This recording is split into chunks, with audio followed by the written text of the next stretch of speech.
गंगा के पवित्र तट पर बसे इस दिव्य स्थल पर जब साधु संतों की जयकार गूंजती है तो पूरा ब्रह्मांड इस आध्यात्मिक संगम का साक्षी बन जाता है।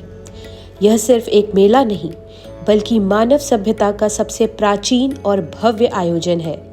स्वागत है कुंभ मेले में, जहां आस्था और अध्यात्म एक साथ बहते हैं। कुंभ मेले की परंपरा हजारों वर्षों पुरानी है। इसके मूल में समुद्र मंथन की कथा है, जिसमें अमृत कलश को लेकर देवताओं और असुरों के बीच संघर्ष हुआ। अमृत की कुछ बूंदें 4 स्थानों हरिद्वार, प्रयागराज, उज्जैन और नासिक पर गिरी। इन्हीं स्थानों पर कुंभ मेले का आयोजन किया जाता है। इसके प्रमुख प्रकार हैं अर्धकुंभ, जो हर 6 साल में हरिद्वार और प्रयागराज में होता है, पूर्ण कुंभ हर 12 साल में तथा महाकुंभ 144 साल में एक बार प्रयागराज में आयोजित किया जाता है।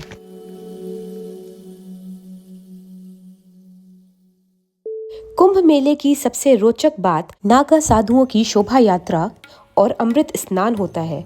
ये नागा साधु नग्न रहते हैं और शरीर पर भस्म लगाते हैं। वे अखाड़ों से जुड़े होते हैं और कुंभ में ही सार्वजनिक रूप से प्रकट होते हैं। कुंभ मेले में अमृत स्नान का विशेष महत्व होता है। माना जाता है कि कुंभ के पवित्र स्नान से जन्म जन्मांतर के पाप नष्ट हो जाते हैं और मोक्ष प्राप्ति का मार्ग प्रशस्त होता है।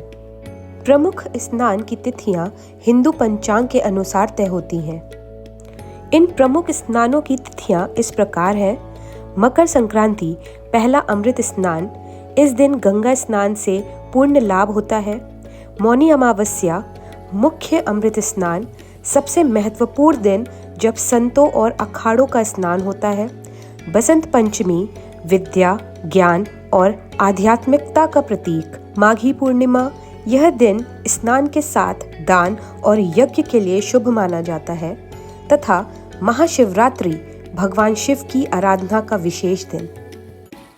2017 में यूनेस्को ने कुंभ मेले को मानवता की अमूर्त सांस्कृतिक धरोहर यानी intangible cultural heritage of humanity के रूप में मान्यता दी।